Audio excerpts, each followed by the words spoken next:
If growing and keeping subscribers is your goal, you'll want tools that do more than basic tracking. Let's compare one of 10 and subscriber in 2025. Which one gives you the upper hand? Subscriber is built around subscriber mechanics.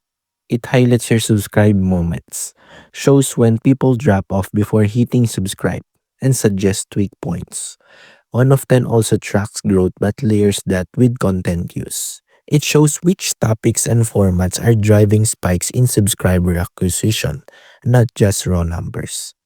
On retention, subscriber gives you cohort graphs, shows how many subscribers keep watching across videos and time. One of 10 takes that data and links it to ideas.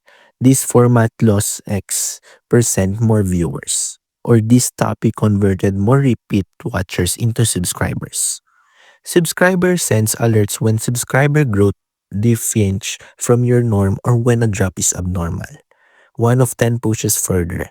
It gives you micro alerts like this uploads time got half the sub conversion as usual. So you can just immediately.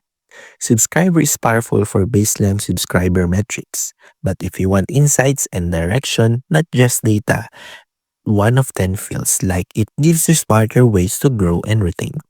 If you want a tool that not only tracks your subs but helps you act on retention and growth opportunities, one of 10 is the one I pick.